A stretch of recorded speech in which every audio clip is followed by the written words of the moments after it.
The psychological tactics the US military is using to influence people's minds and behavior are so powerful, they can potentially shift the tides of entire worldwide conflicts. You'll never believe the secret psychological tactics the US military has been using to influence people's minds and behavior. We're talking next-level mind games that make movies like Inception look tame in comparison. This is the shadowy world of the military's elite psychological operations unit, or PSYOP for short. Chapter 1. The Psychological Battlefield. PSYOP is a highly specialized division dedicated to persuading, changing, and influencing the thoughts and actions of target audiences through nonviolent means. Their mission? To act as a powerful battlefield multiplier by employing clever psychological warfare tactics like propaganda, multimedia broadcast, and good old-fashioned mind tricks. Whether dealing with hostile enemies or friendly civilian populations, PSYOP's sole purpose is to shift perspectives and empower people to make decisions favorable to U.S. interests and military objectives, without a single bullet fired. To really understand how this psychological game works, we have to go straight to the source. Jonathan Nichols, a former PSYOP specialist with extensive experience running ops in war zones like Iraq and Afghanistan. Believe it or not, John's unique path started with a hacker mom who sparked his early interest in the tech world. But instead of going full cyber, a chance encounter with a military recruiter in high school, he pitched him on PSYOP as an alternative to becoming a lawyer. So John signs up, gets thrown into elite PSYOP training, and next thing you know, he's boots on the ground in the Middle East, part of an exclusive unit trained in the art of modern psychological warfare and civilian influence operations. From his first-hand experiences, we'll get an unprecedented look at the tactics, strategies, and real-world PSYOP missions behind the U.S. military's covert mind control programs. So, how far are they willing to go to control the psychological battlefield? Chapter 2. Atmospherics on the ground. After getting his start in the PSYOP world in Iraq, John's next deployment took him to Afghanistan in 2011. But this time, his role was quite different. My first role in Afghanistan, so pretty much all of 2011, I was the atmospherics manager. John explained. That job involves getting the word on the street for the city. As an atmospherics manager, John's mission was to take the temperature of local public sentiment by gathering human intelligence from a network of paid sources across the region. He couldn't just walk around asking questions as a U.S. soldier. Afghanistan was still an active war zone, so John had to get creative. He hired key individuals like bartenders, fruit vendors, taxi drivers, anyone with a finger on the pulse of daily life and conversations in their community. These civilian informants would anonymously report the overheard chatter they picked up while interacting with locals. These conversations were reported to us through our sources in an anonymized way, John said. All I cared about was the age, the rough age of the individual speaking, the number of individuals, were they male or female, etc. While a single overheard comment didn't mean much, John's team would aggregate hundreds, even thousands of these small data points from across the population. By analyzing all the fragmented insights, they could map out the bigger picture of how neighborhoods and regions really felt about everything from politics to the economy to the U.S. military presence. An individual report in itself isn't really useful. What two Joe Schmoes think about something isn't something you use to make policy. But when you start collecting those and aggregating them, and you've got hundreds and thousands of reports, then you can draw some real statistical significance from what the population thinks. With his network of informants feeding the team's analysis, John could gauge public sentiment with surprising accuracy, all without having to risk putting boots on the ground in hostile territories. The PSYOP unit could then make more informed decisions about their influence operations and messaging based on those human intelligence insights. Of course, paying sources for overheard conversations raised some ethical questions.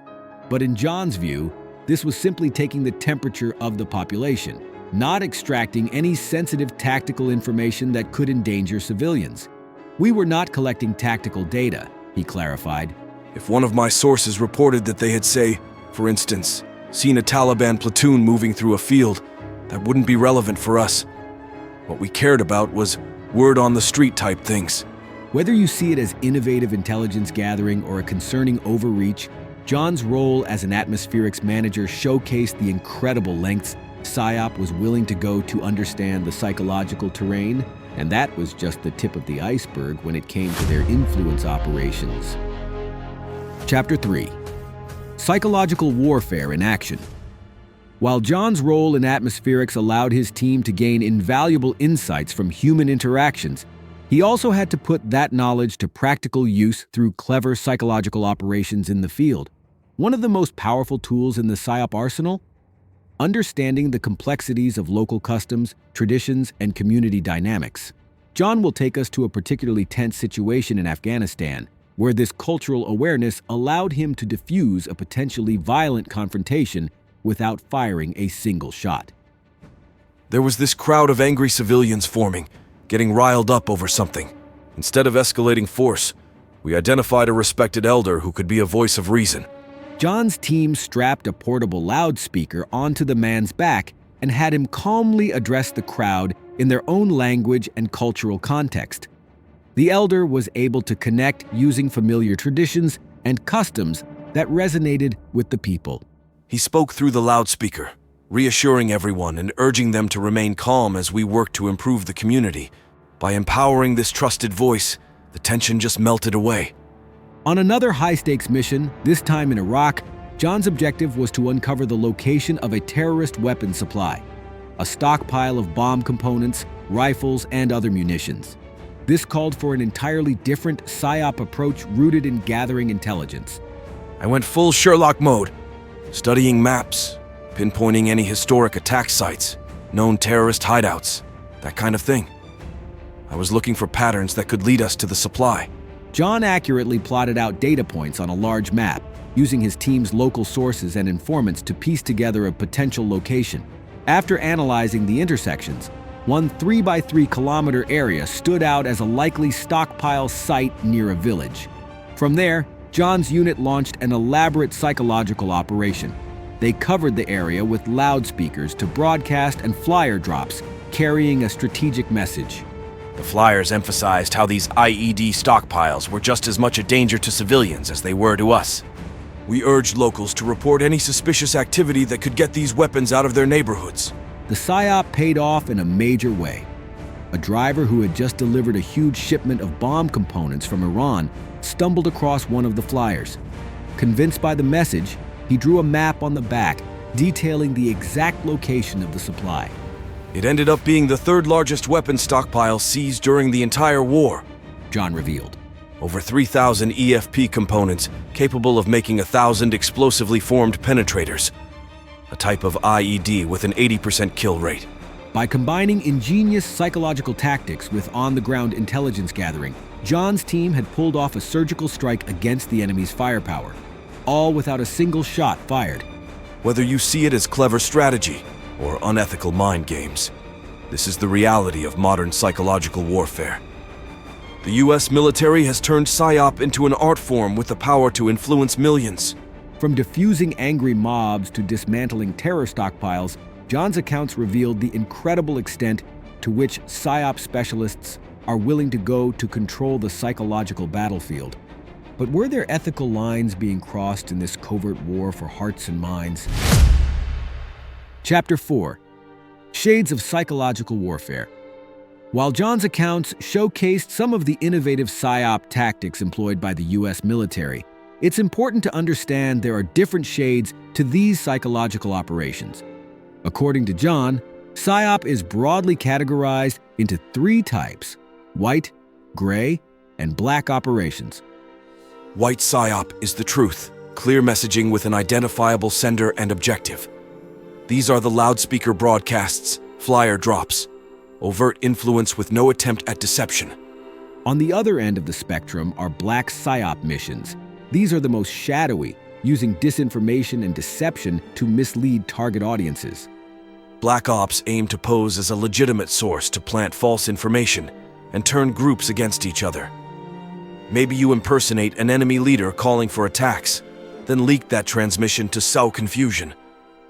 The messaging is designed to be indistinguishable from the real thing. There's the murky middle ground of gray PSYOP, missions that employ some level of concealing or neglecting without outright lies. Gray ops are like embedded marketing. You're not sure if the viral video you're watching is an ad or not. The lines are blurred on purpose. Of course, the increased use of these more underhanded psyop tactics raises serious ethical questions. Are we simply leveling the playing field against dishonest enemies, or are we compromising our own moral high ground? At the end of the day, PSYOP is about controlling the flow of information to influence what people think and how they act. John admitted. You could argue we're just the new age version of a war propaganda campaign, except our methods are even more insidious. From empowering local voices to spreading disinformation, the psychological operations conducted by the U.S. military exist on a broad spectrum. Some see it as a necessary evolution of modern warfare. Others view it as a disturbing erosion of ethics and personal autonomy. As PSYOP tactics grow more advanced and difficult to detect, one thing is certain. The battle for hearts and minds has become a new frontier that will force us to grapple with the moral implications of mass psychological influence. Closing thoughts. A dangerous new battleground. At the end of the day, the stories from John and others give us an uncensored look at the true extent of the U.S. military's psychological operations. From the so-called innocent tactics like empowering local voices all the way to planting disinformation and deception on a massive scale, the PSYOP toolkit is vast and evolving. Make no mistake, this is psychological warfare being waged across multiple fronts. The military-grade mind control capabilities we're talking about could be used to influence everything from civilian uprisings to election outcomes on a societal level. And that's just the visible stuff we know about from whistleblowers like John. Who's to say even darker arts aren't being deployed? Neurotechnology hacking our brainwaves, subliminal messaging hijacking our subconscious desires. The real truth is, in today's hyper-connected world of widespread media and social networking, we are all psychological being influenced by unseen forces every waking moment of our lives. Was your latest purchase or political belief really your own free choice? Or was it simply the result of an elaborate PSYOP campaign you were unknowingly targeted by? Some might argue these tactics are a necessary evolution to counter enemy disinformation and level the modern battlefield. Others will claim it's a dangerous erosion of human autonomy that hands too much control to shadowy government forces with questionable ethics and oversight. Regardless of where you stand, one thing is clear. The greatest mind game of all may be convincing you that you're in full control of your own thoughts and decisions.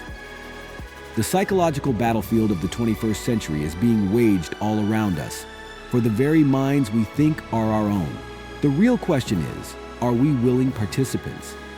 Or have we already lost?